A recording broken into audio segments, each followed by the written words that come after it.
Wih, halo semua, kembali lagi sama gua Benny Saputra dari One Tree Motor Shop. Apa kabar? Yes, tema hari ini adalah merah. Nah, sebelumnya apa kabar kalian semua? Gua baik, gua sehat, gua bersemangat, walaupun keadaan tidak sebagus itu, tapi kita sebagai manusia harus keep positif. Masalah, halangan, rintangan yang kita lalui pastinya membuat kita menjadi seseorang yang dengan level berbeda, dengan skill berbeda, lebih lagi. Tapi ya syaratnya satu, terima keadaannya, hadapi, sikat habis, lalui, jadilah pemenang. Nah, gue berharap kalian semua sama. Kita tahu bahwa keadaan belakangan tidak selancar itu, mungkin secara ekonomi, secara kesehatan, banyak banget penyakit aneh-aneh, isu aneh-aneh dengan kondisi negara juga yang ya ada ini itu yang boleh dibilang bukan hal kecil menjadi perhatian, tapi saya bukan seseorang yang punya kapasitasnya, tapi saya mengajak kalian untuk selalu positif. Apapun yang terjadi, kita bisa belajar dari apa yang kita lihat, apa yang kita dengar, masalah yang ada, permasalahan, pergumulan, kejadian, kita bisa belajar semua dari situ. Tapi kalau bisa, apa yang kita lakukan, tidak melakukan hal yang sama, tidak melakukan hal-hal yang buruk yang sama, tetapi kita melampaui semua itu, sehingga saya yakin kita, keluarga, lingkungan, kota, bangsa, negara bisa sama-sama akhirnya bersatu padu, akhirnya kualitas hidup naik, hubungan antara sesama naik, dan saling bisa rangkul-merangkul menjadi suatu bangsa yang hebat. Oke? Jadi saran dan kritik mungkin boleh, tapi kita stop judging. Jangan judging orang sebelum kalian mau dijudging diri kalian sendiri. Dan gimana pun itu, ya kita stop judging orang. Karena kita nilai orang itu gampang, lidah itu gampang berbicara, tapi come on. Kalau kamu yang digituin, Anda mau nggak? Makanya saya selalu bilang tuh, treat others like you want to be treated. Kalau kamu mau kamu perlakukan orang supaya apa yang kamu ingin kamu diperlakukan seperti apa gitu. Oke? Gua nggak akan bahas Desmos Edici, gua nggak akan bahas Cagiva Mito 125, tapi motor ini akan gue bahas. Motor ini adalah CBR 250 RR terbaru yang baru di launching beberapa saat lalu. Ini adalah milik customer kita. Jadi klaimnya adalah ini adalah unit yang pertama didistribusikan ke tangan pemilik, sedangkan sebenarnya ini udah disimpan udah cukup lama ya, dari sebelum saya pergi ya. Itu udah beberapa minggu ya. Udah beberapa minggu lalu udah dikirim ke One Tree, cuma saya belum sempet. Dan ini akan kita jadikan project customer spesial, terus dia punya request spesial, dia pengen bangun motor ini untuk menjadi kendaraan dia saat dia olahraga, track day, practice di sirkuit, baik sirkuit Sentul ataupun sirkuit Mandalika. Kenapa mimik saya begitu? Karena saya sudah bingung, apakah Sentul besar sudah masih layak disebut sirkuit? Kalau dibilang jalanan tertutup dan looping, yes, tapi apakah tracknya layak sebagai jalanan yang punya permukaan surface yang layak? Sangat sedih sih saya. Tapi ya, nggak apa-apa, gampang. Tinggal kita main ke Mandalika, puas-puasan pakai CBR 2,5. Bakalan most of the time full throttle ini motor. Oke, sekarang kita akan bahas motor CBR 250 RR ini. So stay tune di YouTube-nya One Tree Motor Shop.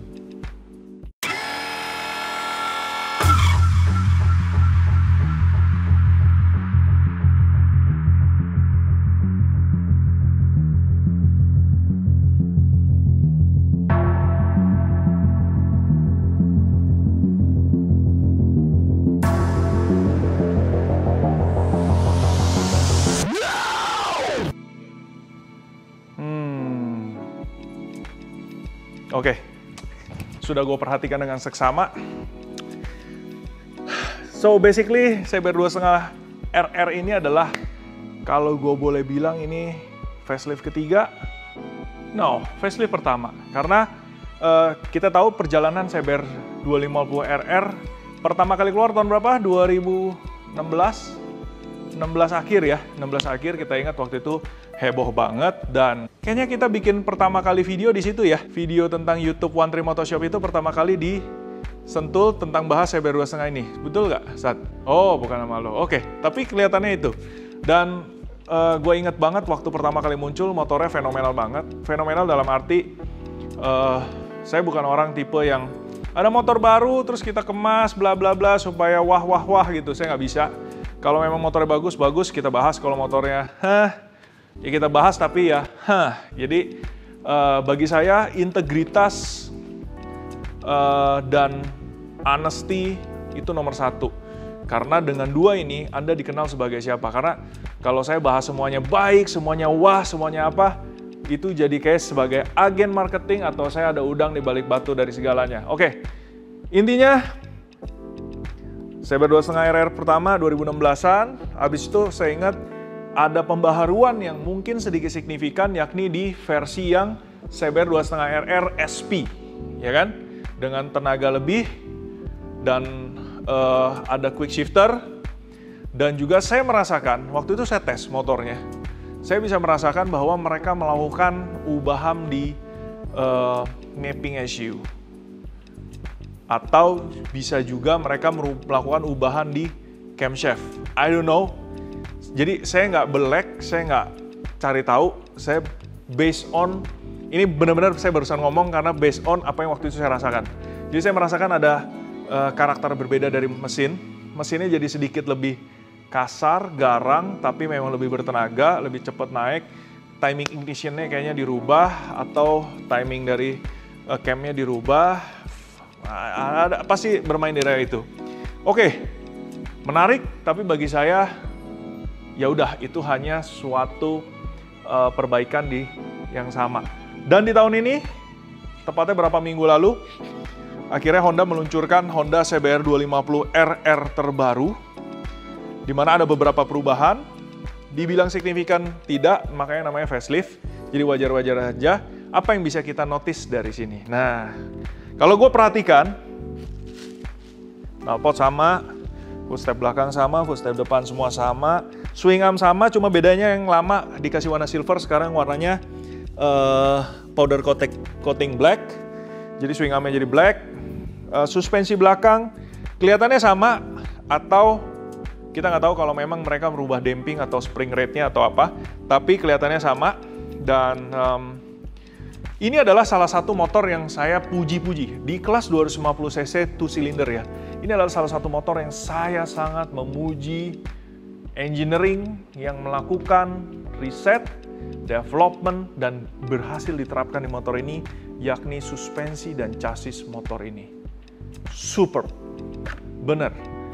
Shock depannya by Showa, kelihatannya sama, ini warna gold. Tutupnya biru, cuma ini ada tambahan tulisannya sekarang lebih lengkap. Shocknya sama-sama warna gold, belakangnya juga sama-sama putih dan lain-lain. Tapi dari sejak pertama dikeluarin, memang gimana ya?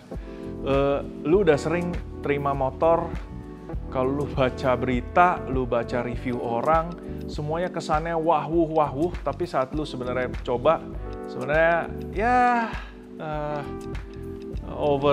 overrated gitu. Jadi begitu lu pakai sebenarnya sama-sama aja. Apalagi kalau kalian yang ngerti akan kecewa. Tapi untuk motor ini dari pertama saya boro-boro kecewa. Gue seneng banget. Gue menganggap waktu tahun 2016 akhirnya ada pabrikan yang bikin motor balik ke originalitasnya, yakni fokusnya adalah sebagai motorcycle maker, bikin motor mengikuti regulasi yang ada, oke. Tapi dengan regulasi keterbatasan yang ada, bisa bikin motor yang nikmat, sempurna. At least, dibilang sempurna banget, enggak. Tapi at least kita tahu bahwa effortnya benar-benar mengarah kepada passion dan pencapaian gitu. Jadi ini motor, shocknya unbelievable. Buat di street, pasti comfort. Pas Anda manuver, steady. Feel suspensinya, both depan dan belakang, progressive feel. dampingnya asik, reboundnya rate-nya asik. Look, ini motor standar. Lihat aja nih. Aduh, gerak. Damping feel-nya, naiknya, dan selama saya pakai CBR 2,5 saya buat di track, saya bahkan cukup pakai suspensi standar, itu udah magnificent. Waktu itu saya bahkan sempet saya ganti pakai brand sesuatu, shock belakang, yang ada begajulan di setting seharian nggak bisa beres. Ternyata saya perhatiin ini brand keren, dipasang speknya kampungan. Jadi kadang-kadang makanya saya bilang saya bukan orang yang gila brand juga. Kalau brand tersebut ternama tapi bikinnya jelek, wah I'm sorry deh, saya nggak bisa. Saya bilang jelek, saya lepas, saya jual, saya pakai standar. Akhirnya saya develop sendiri brand tertentu, saya nggak sebut juga biar fair ya. Saya develop sendiri brand tertentu, feel-nya saya cari dan lain-lain, akhirnya dapet. Saya sampai sedetail itu minta size springnya, spring rate-nya, diameternya, ulirnya, damping force-nya, itu bolak-balik reset berkali-kali, rebound feel-nya, dan akhirnya sulit untuk bikin shock bisa lebih baik daripada shock yang dapat dari bawaan motor. Kenapa? Karena bawaan motornya udah luar biasa. Nggak cuma shocknya sebenarnya, tapi sistem linkage dari swing arm belakang, suspensi belakangnya, dia perhitungannya juga mantap. Jadi panjang swing arm, panjang unilink, konstruksi itunya, itu yang bikin motor ini mantap. Jadi chassisnya masih sama, suspensinya masih sama seperti yang lama, no doubt ini motor top. Oke, itu yang saya bisa simpulkan. Ini buntut sih masih sama, lampu belakang masih sama, jadi 3-in-1-nya masih bisa dipakai di motor ini. Noticeable banget, udah berbeda nih. Ini yang black panelnya aja udah berbeda. Ini udah jauh lebih lancip ya tuh ya, meruncing. Wih, terus menjauh ujung. Ih, gila, mulut platypus gitu ya. Ujung jauh, lebih kesannya meruncing. Kesannya benar-benar meruncing. Terus body panelnya sih memang lebih, saya bisa bilang body panelnya bikinnya bagus dengan plastik kualitas bagus, finishingnya bagus, Honda good quality. Body belakang saya kesannya ini lebih lebar, lubangnya lebih besar, undertailnya juga bagus, ngisi mulus sampai bawah sini baru jenong ke dalam. Joknya masih sama, lalu panel di bawah ini udah berubah sedikit, rangka masih sama, finishingnya luar biasa. Ya, baik dia punya finishing rangka hitam maupun yang merah gini, kualitasnya bikinnya sih no play. Gini, kalian lihat ya, ini rangka di powder coat warna merah gitu kan. Paling gampang gini, kalau mau main safe kita di produksi, bikin matte. Jadi kalau ada finishnya kurang sedikit nggak kelihatan. Ini berani gloss, itu ada coel sedikit, rework nih gitu. Jadi mereka tidak bermain dengan quality. Good job Honda. Rangka teralis, tapi ini adalah rangka yang menurut saya sangat oke sekali karena rangkanya sangat menunjang banget.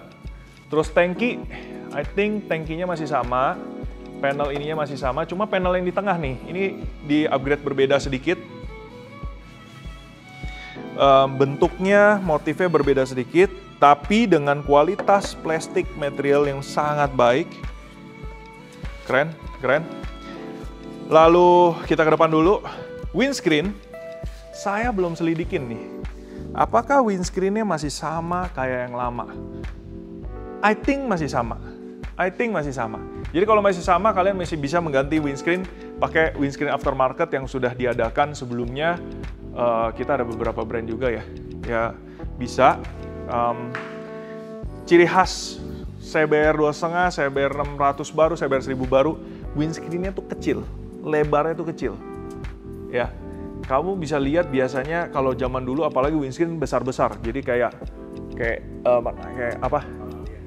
alien NASA gitu, kayak lu punya helm gede gitu ya, lu bisa lihat kemana-mana tapi ketutup angin. Makin kesini jadi kecil, fokus lu adalah yang ada di depan yang kalau boleh dibilang 90 derajat view-nya kecil. Jadi perhatikan saat Anda membeli windscreen, part maker bikin, sometimes dia yang penting laku, yang penting cari duit. Tapi kita yang harus lebih pilih model-model yang dia bikin, mana yang lebih appropriate design. Kalau udah sekecil ini, jangan yang ambil double. Kalau ini opini gua, kalau double bubble udah kecil, ada jenong lagi kecil, itu kayak Ultraman kena benjol di tengah, muka kecil, ada lagi jenong kecil, dan pointless gitu. Jadi kayak jadi kenapa dulu ada double bubble? Karena kalau ini lebar, jadi cekungan yang pertama itu kayak asli, baru sama dia di double bubble. Jadi helm ketika Anda nunduk, kalau standarnya helm Anda nunduk, itu kena kejetok helm. Dibikin double bubble supaya yang windscreen lebar itu ngikut ori dulu, tapi yang bagian helm pasti masuk, dia dijenongin. Itu idenya double bubble awalnya. Ada yang sadarin? Ada yang pikirin? Ya. Tapi kalau udah sekecil ini kalau helm gue ya udah segini gitu. Begitu lu bikin double bubble, udah not on point. Karena apa? Kejetok juga sama sudut yang pertama itu. Jadi ya kalau saya rekomen pasti ini, oke, tambah jenong. Terus bikin windscreen itu nggak sekedar jenong. Kamu mesti perhatiin dari samping supaya ini nggak terlalu tinggi. Jadi makanya ada yang model cuttingnya flat, ada yang dibikin kotak gitu. Jadi ya keindahan masing-masing. Kalian kalau ganti windscreen, sedetail itu dong pilih. Supaya apa yang lu bangun dari motor lu itu menunjukkan cita rasa lu. Kepribadian lu. Apakah kita selalu harus berbangga dengan kepribadian apapun kitanya? That's right. Itu masalah taste. Tapi kita harus bicara honest opinion juga bahwa orang semua punya taste, tapi kita harus akui bahwa ada taste yang baik, ada taste yang buruk. Which one? Which side? Keberadaan dirimu. Gitu. Oke, spionnya masih sama, bisa dilipat. Dan spion ini menurut gue sangat oke, Honda bikinnya. Baik dari tulangannya bikinnya bagus, desainnya bagus, visibilitasnya bagus. Kalau dipasang pun menurut gue masih cantik. Therefore, ini salah satu motor yang menurut gue OEM mirrornya cantik. Kalau Anda memang fungsi buat harian, ya pakai spion ini udah bagus. Udah oke, looks good, functional. Jangan Anda nanti ganti spion, yang penting nggak ditilang.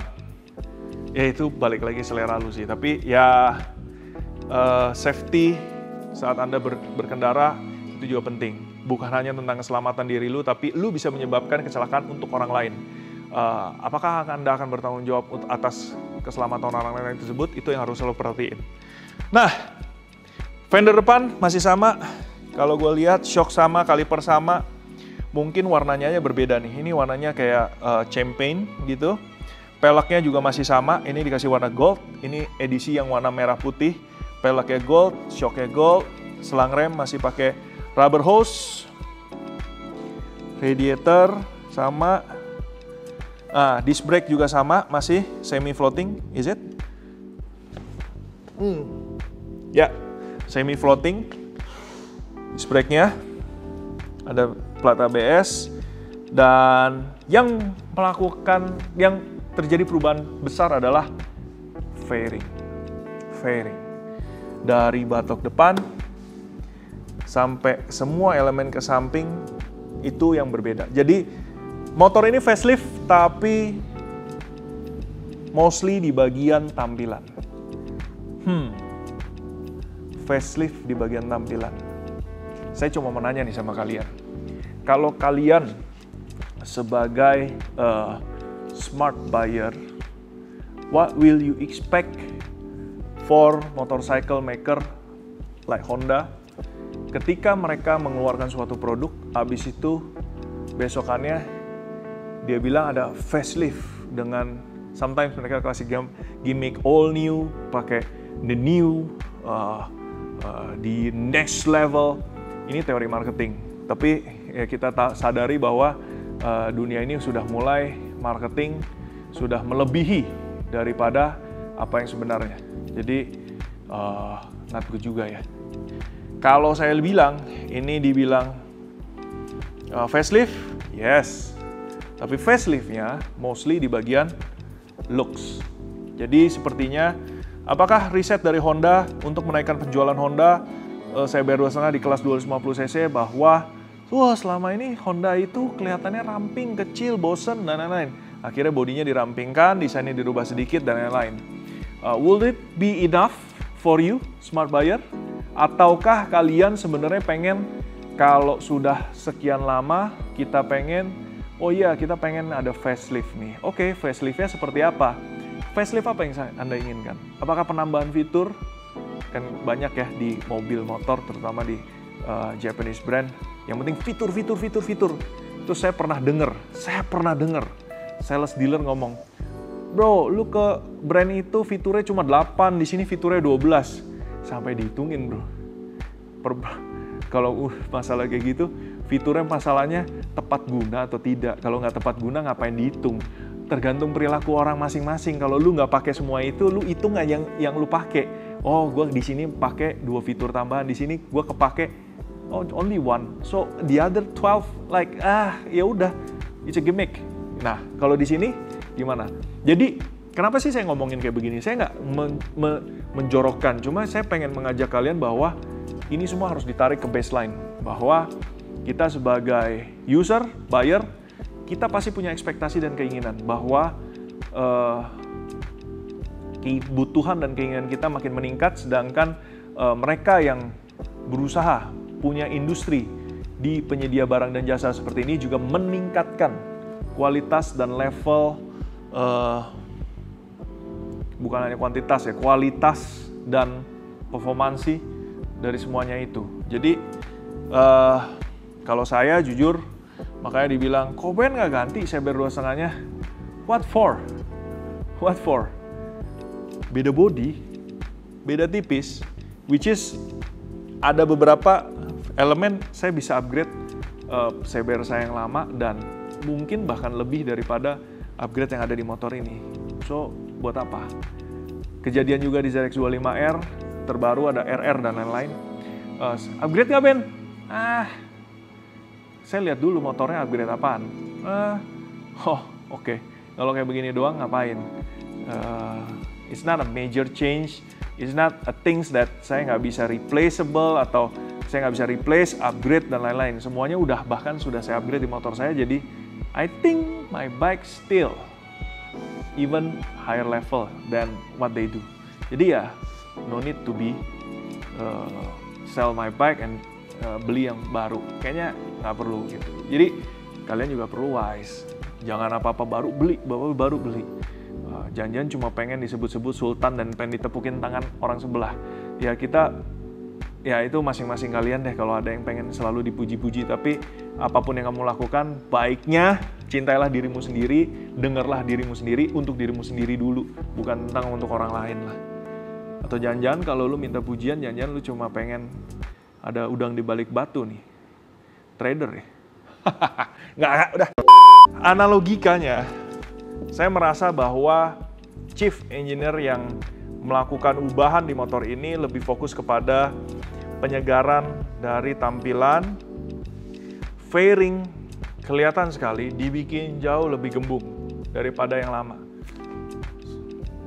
Depan, samping, belakang.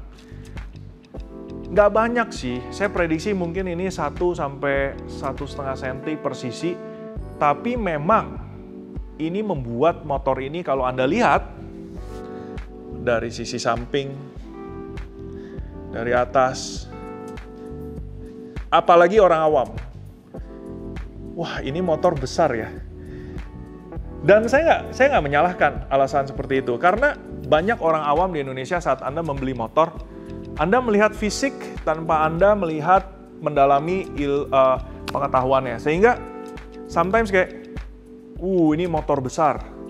Motor besar dikaitkan dengan benar-benar literally dimensionnya gitu. Dulu ada motor 2,5 juga yang dibikin slim karena enak buat harian, ringan dan lain-lain. Orang nggak suka, katanya jadi kayak mocil. Ayo, saya jadi bingung gitu.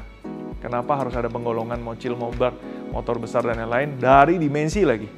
Ya, ini cukup unik di mana kalau kalian perhatikan CBR 1000 yang terbaru makin lama dibikin makin slim. Yamaha R1 dibikin makin slim. ZX10 belum slim-slim. Brand apa? Suzuki. Dari yang dulu sampai yang sekarang makin lama makin slim. Justru mereka bikin narrow, mereka bikin slim, mereka bikin ringan. But this one, mereka gembungin. Apakah ini strategi yang tepat untuk mendapatkan cengkeraman di pasar Indonesia? Di mana berarti pangsa pasar yang kalian tuju adalah pangsa pasar yang orangnya tidak tahu apa-apa, tapi ngelihat motor besar jadi nah, yes, I'm just saying, jadi jangan salahkan saya. Tapi ya, menurut saya, kalau saya disuruh memilih, ini fresh look, more modern, desain kokpitnya juga jauh lebih dinamik, futuristik, rapi, bahan kualitasnya sih. Bahan kualitas plastik hitam yang kasar di motor ini itu bisa terlihat. Saya puji nih, ini produsennya nih. Ini finishingnya bagus, kualitasnya bagus, desainnya bagus, top. Tapi saya hanya menyayangkan udah bagus dia slim, kenapa malah dikembungkan? Dikembungkannya pun juga ada tujuannya nggak? Saya melihat di sini hanyalah jadi gap untuk airflow, dan makanya itu Honda bilang dikembungkan tapi ini jadi kayak aerofin. Dari depan ada masuk udara, masuk nggak sih? Loh, nggak ada. Ya bro, lu ngecewain gue. Sini. Ya elah, stop dari samping. Gua denger kayaknya kemarin ada yang review digembungin, tapi di sini dibikin ada inner panel hitam nih. Warnanya hitam matte, jadi kalian nggak terlalu kelihatan. Sekarang yang noticeable adalah fairing utamanya dan lebih tajam, sehingga lebih tajam gitu ya desainnya. Terus di sini digembungin, di sini ada aerofin lah ya kita sebutnya. Jadi udara masuk dari sini dibikin streamline, dibuang ke sana, tapi menjaga stabilitas motor lagi ngebut. Setelah saya cek, sini dah, anjay. Aerofinnya no hole bro. Anginnya masuk mana? Ini doang kecil. Tuh, segini. Aduh. Kalau saya disuruh bikin motor, kalau bisa mesinnya kompak, makin di tengah, makin slim. Bodinya jadi ikut slim. Ini jadinya ternyata dibandingkan yang lama, jadi kopong. Di sini ada ruang, tapi I don't know tujuannya. Ya ini bagus nih panel hitamnya nih. Terus buang ke sini, yang lain masih sama. Oh, ini salah satu yang gue unggulkan. Honda bikin mesinnya rapi banget, bro. Lu lihat, even mesin-mesin komponennya semua, ini semua di finishing. Block, head, crankcase full, covernya juga, ini finishingnya cakep. Rapi layoutnya. Kalian lihat ini kopong, tapi Anda tidak melihat adanya kabel bersemerawut. Cuma ada kabel kopling, tapi sisanya clean. Ini bonus nih buat engineer-nya. Ya gitulah, jadi saya agak kecewa di mana di depan ternyata nggak ada fin, tapi di sini finnya gede nih. Di sini finnya ada gede. Sedangkan kalau ngelihat finnya kayak gini, anginnya berarti most likely adalah angin yang menerobos radiator lalu diusahakan dibuang lewat samping, which is sometimes kita ada yang angin radiator masuk di bawah tangki, keluar lewat sini. Kalau ini mungkin sebagian ke atas. Ya udahlah. Lihat ini lubangnya gede, nyamping, tapi permasalahannya angin masuknya mana? Sini, baru dibuang. Oke. Ya, begitulah. At least they're trying. Oke. Most noticeable-nya adalah mereka melakukan perubahan dimensi, motor terlihat lebih gagah, terlihat besar, dan lebih gembung, jadi kesannya motor ini kesannya motor besar. Apakah motor lama Anda terlalu slim? Ya, masing-masing deh. Terus, di Switch mereka melakukan upgrade dengan penambahan fitur yang sangat luar biasa, sangat esensial, dan sangat diperlukan di mana-mana, yakni tombol hazard. Koben lagi ngomong serius atau sarkastik sih? Kira-kira menurut lu yang mana? Gue pikir ada penambahan sesuatu, tapi yang very essential. Oh, ini essential bro. Oke. Kapan Anda memerlukan untuk menyalakan lampu hazard? Saya mau tahu. Bro, kita perlu banget bro, waktu touring kita nyalain hazard bro, rame-rame. Kita jalan all the way, kita satu sama lain, kita pakai hazard. For me, itu adalah salah satu bentuk arogansi ketika Anda touring bersama dengan kelompok. Jadi arogansi kelompok. Anda melakukan eksklusivisme kelompok Anda saat Anda berkendara. Menurut saya, sekalipun Anda lagi berkendara seperti itu, kalau memang bukan saatnya Anda menyalakan hazard untuk memberikan tanda hati-hati kepada pengendara sekitar, kayaknya nggak perlu deh. Kayaknya nggak perlu. Ada aturannya di buku, kita sebutnya apa? Buku kuning, lantas, di mana kapan lampu hazard Anda memang diperlukan untuk dilakukan. Coba kalian cross-check. Lebih daripada itu, mungkin kalau Anda lagi gawat darurat di jalan, kalau Anda lagi mogok, Anda malam-malam perlu orang melihat, oke, saya tes. Saya tes ya, hazard, kalau memang untuk darurat, harusnya saat motor dalam kendaraan mati, misalnya dari on dulu. Saya nyalain hazard. Nyala ya. Saya matiin ya. Even saya lock, nggak ada parking light, nggak ada. Oke. Jadi kita tahu bahwa ini udah nggak ada. Jadi lampu hazardnya cuma muncul kalau on. Ya, oke. So, dengan begitu saya tahu bahwa lampu hazard ini hanya diprioritaskan untuk kalian yang lagi berkendara atau ya kebetulan motor Anda bisa di on, Anda bisa nyalain. Tapi buat saya lebih penting lagi kalau Anda menjadikan hazard light atau parking light saat kondisi darurat. Biasanya ditaruh di, kan kalau mentok kanan on, off, bisa ke kiri itu lock. Setelah lock itu Anda bisa taruh sebagai kayak semacam parking light. Jadi bisa hazard nyala dan lampu kecil nyala. Tergantung Anda bisa nyalain. Itu mungkin lebih tepat. So, ya saya sinis lah. Fitur yang dibanggakan, ditambahkan jumlahnya dalam list, walaupun menurut saya ya nggak ada artinya juga. Kapan Anda gunakan lampu hazard itu? Bahkan kalau, oh iya kalau lagi hujan, kabut, lebat, Anda nyalain hazard. Bro, kalau secara aturan sih mestinya kalau lagi kabut ataupun hujan lebat yang Anda nyalakan adalah fog light. Kalau di mobil, kalau di motor rata-rata nggak ada. Tapi bukan hazard. Karena hazard akan membuat bingung orang apa yang kira-kira Anda mau lakukan. Ya, sekarang apakah dinaikin berbeda? Gede sih. Gede. Gembung. Gembungnya kayak ingat gua Kawasaki Ninja 250R karbu nih. Nah, gede. Posisi masih sama seperti yang lama.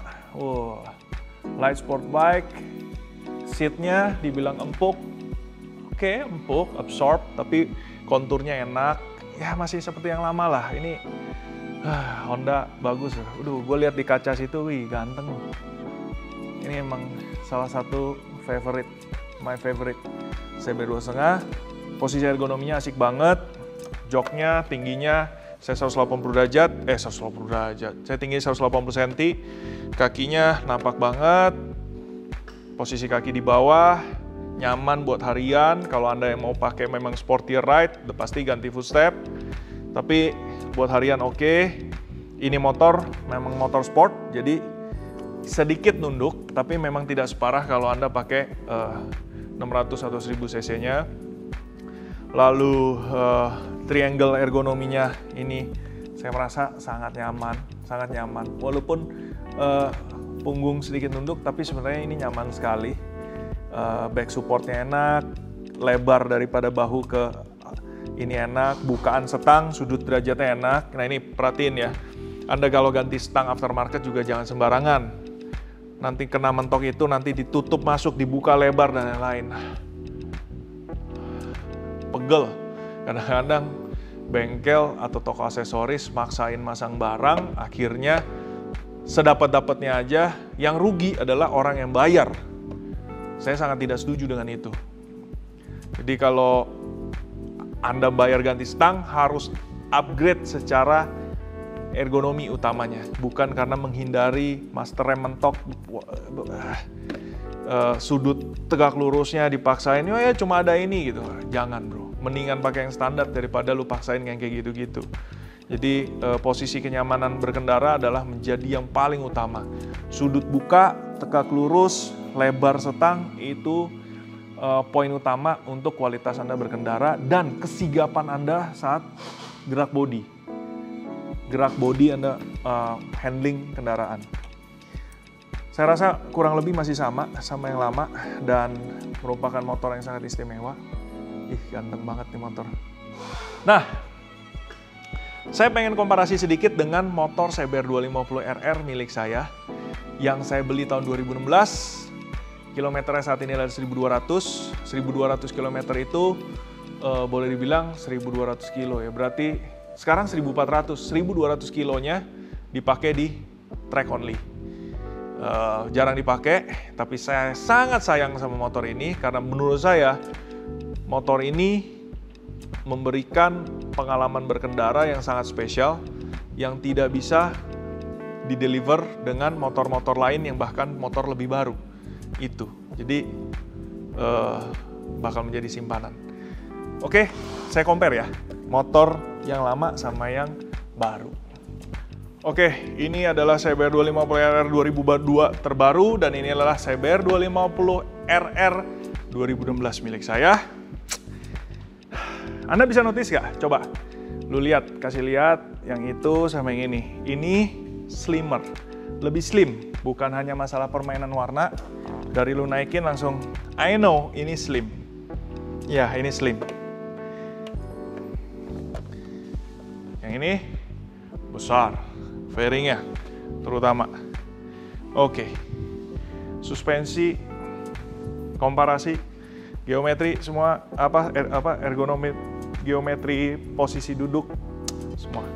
Nah, inilah bedanya. Kalau saya merasa ini dan ini ke sini lampunya aja masih sama.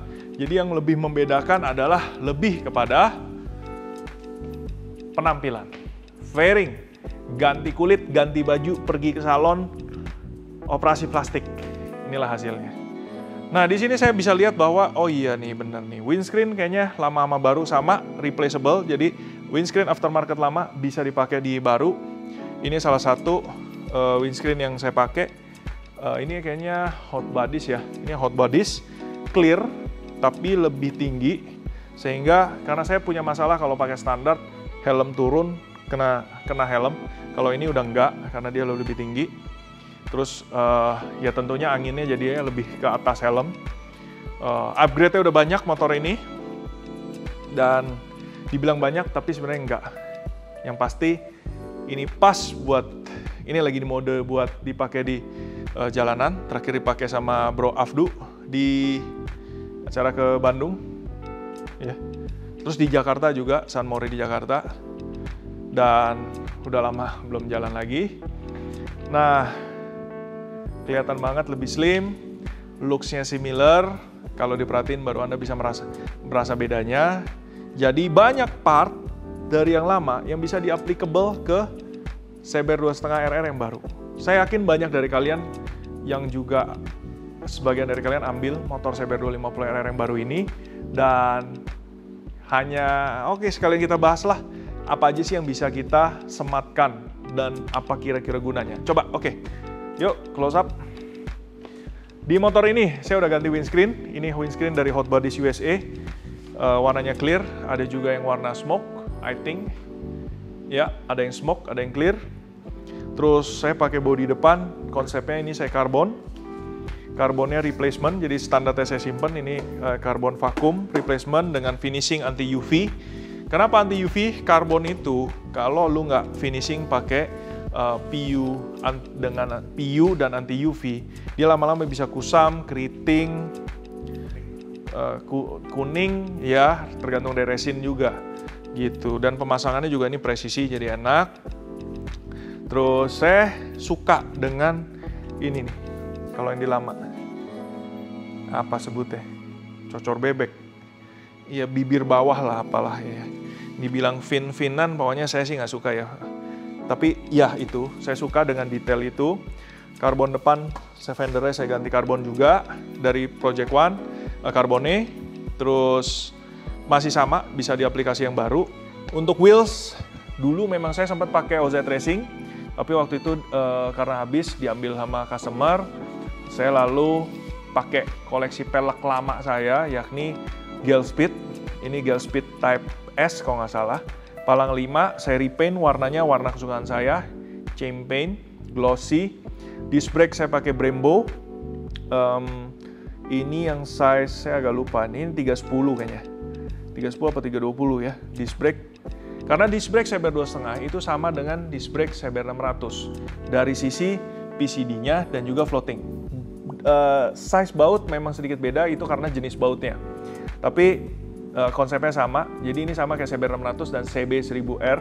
Saya pakai ini karena kalau dipakai track, di standarnya itu overheated. Pakai kaliper standar, saya berasa remnya kurang.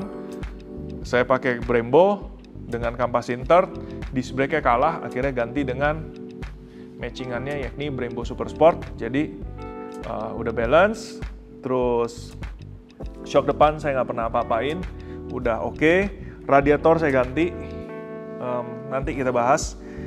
Pelek jadi Gelspeed, forge wheel, saya repaint, ban pakai Dunlop Alpha 13 SP karena bentuknya yang sangat super seksi. Saya pakai ban ini kalau bisa di hampir semua motor saya, karena Dunlop punya shape sama tampilan tuh keren. Sayang aja kok, mana sih Dunlop Indonesia, kenapa sih nggak masukin ban-ban super sport kayak begini gitu. Ini ban berkualitas dong dan bagus gitu. Harganya juga bagus kok. Jalanin lah. Fairing saya repaint.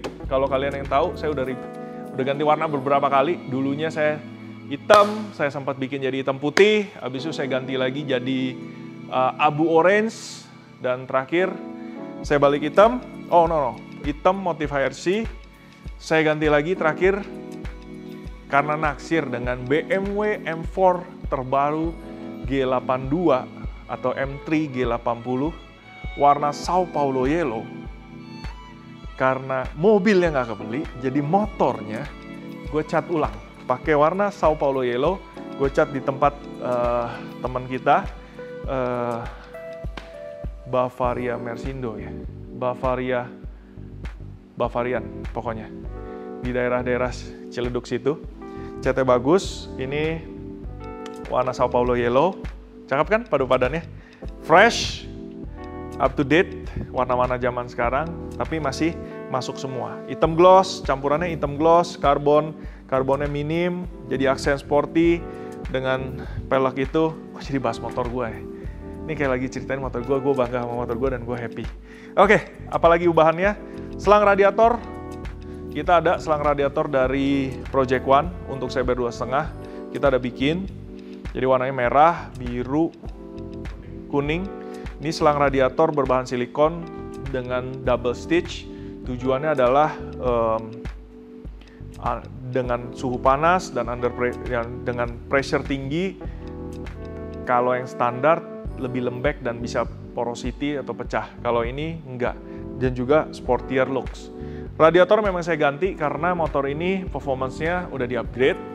Jadi motornya kalau kita pakai agak panas, dan salah satu solusinya adalah menggunakan radiator dari AAI ini. Volumenya lebih besar, core-nya tebelnya saya nggak ingat apakah single core, double core, tapi yang pasti improve banget. Jadi kalau kalian yang mau radiator ini juga boleh. Knalpot saya pakai Aero full system. Ini lagi pakai yang Thunder. Terus waktu itu kita develop bersama dengan GB Racing. Ada cover engine GB Racing kanan dan kiri. Ini development bersama Doi nih. GB Racing, tutup oli Lightech, footstep Katsumoto buat CBR 2,5, fully adjustable, beberapa carbon panel, Carbone. Ini bukan lapis, bukan juga cetakan yang sembarangan, ini cetakan vakum, bentuknya persis kayak standar, jadi semua lekukannya tajam, persis standar, tapi karbon menggantikan standar. Karena ada juga karbon yang jadinya kayak lempeng, bulat-bulat di mana-mana. Nah ini nggak, semua lekukan, semua shape aja masih ada. Apalagi yang gue upgrade di motor ini ya. Knalpot, tuh gue suka ya, swing armnya warna silver. Kalian lihat shocknya, ini adalah shock yang kita develop, shock RPM, 4-way adjustable, preload, damping low, compression high, damping rebound. Dan hasilnya memuaskan karena perjuangannya panjang. Terus motor ini supaya pakai pedok, CBR 2,5 itu gak ada lubang untuk jalur pedok yang langsung. Jadi kalau kalian mau motor kalian bisa di pedok, pakailah Project One jalur pedok. Available di One Tree Motor Shop, dibikin dengan bahan material tinggi, aluminium seri 6 plus, dan juga ditaruh di sini, pedoknya di sini. Kita ada ready, ada yang warna hitam dan silver. Terus Brembo belakang juga kita masih, karena ini project lama jadi pakai gold depan belakang. Disnya masih standar, ini peleknya Gelspeed GP1S. Lampu sudah 3-in-1, lampu belakang yang kalian juga bisa pakai di tipe yang baru.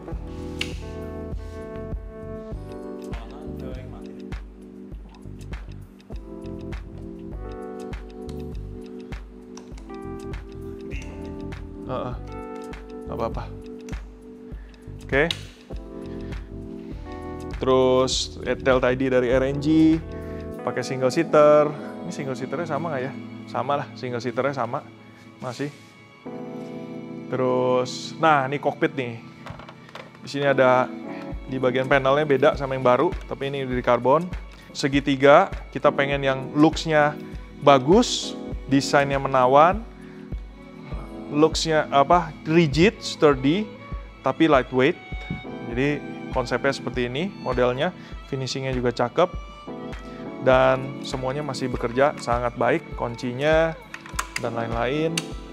Oke, di sini saya pasangin Starlane Corsaro Pro sebagai GPS timer, lap timer saya kalau lagi track.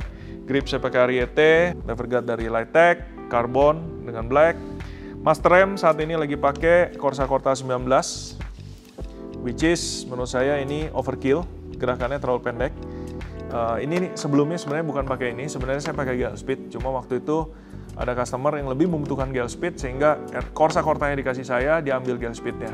Ya sudahlah, walaupun saya nggak terlalu demen sama Brembo ini. Terus bannya bulat banget ya, pakai Dunlop. Pelek Gelspeed, terus ini Carbone. Jadi ininya lihat lentur tapi masih tegak.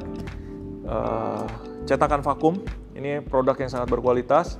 Ini secondary can-nya, tabung dari Shockbacker. Ini setelan low com, high com. Di sini, ini isinya ada nitrogen dan oilnya. Baut sprocket saya pakai Project One. Ini tadi jalur pedok Project One. Footstep Katsumoto, quick shift, pakai Ioniq Air Energy di motor ini dari pertama dulu. Kopling di dalam sudah pakai kampas dari Barnett. Ya untuk mesin, saya kan tadi udah bilang ini pakai buat track dan saya merasa performansanya cukup. Jadi engine saya tidak melakukan ubahan berarti banyak. Saya tidak pernah buka-buka dalaman engine. Saya cuma pakai busi yang bagus. Saya pastikan service maintenance tepat waktu, oli selalu baik dan berkualitas tinggi. Saya pakai yang selalu ester oil. Lalu yang saya ganti terutama adalah ECU. Jadi saya bawa motor ini saya fokus terhadap handling. Jadi ergonomi dan suspensi menjadi utama. Braking juga oke.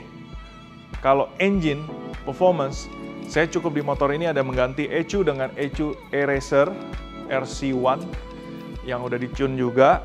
Habis itu hanya big radiator supaya motornya dingin. Alhasil motor ini sangat capable for me, pretty capable, cukup.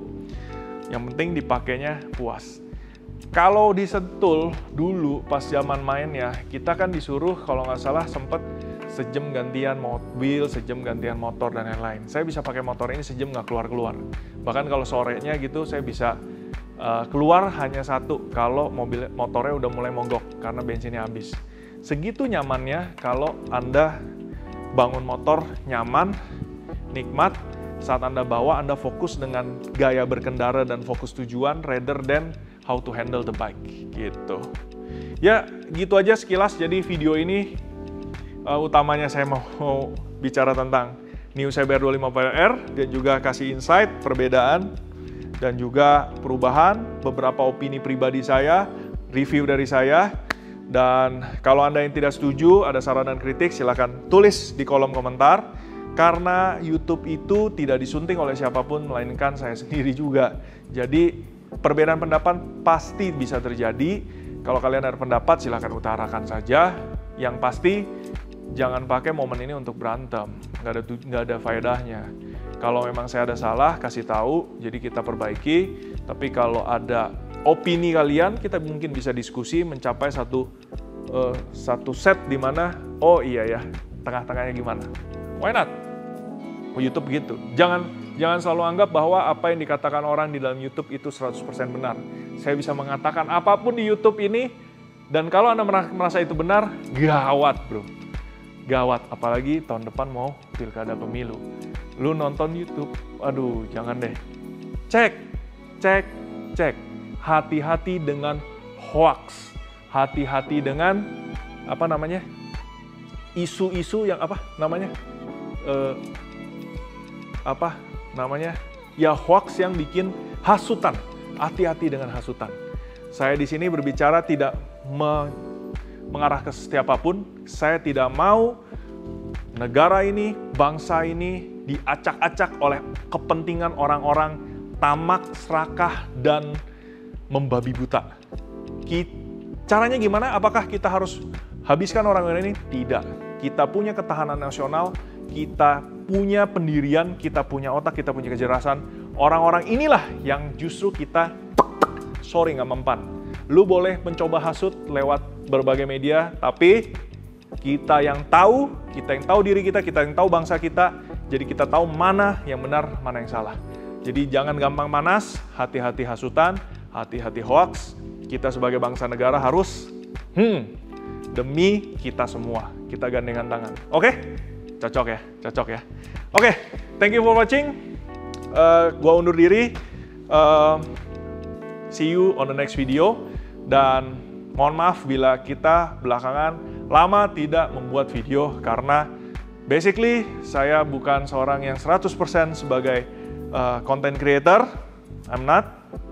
Saya selalu bilang bahwa di YouTube saya mencoba untuk berbagi, bersumbangsih, opini, review, dan juga meninggalkan legacy, terutama dari proyek yang kita bangun, ataupun someday saya mau fokus tentang gimana caranya mengedukasi kalian yang punya passion di motor untuk ibaratnya siapa tahu saya punya pengetahuan lebih, saya bisa sharing di sini dan akhirnya kalian bisa tahu, itu namanya kan saling bantu dan saling support gitu. Jadi doakan aja supaya saya punya waktu dan tenaganya untuk mengerjakan ini semua. Oke? See you in the next video. Bye-bye. Salam sejahtera. Bye-bye.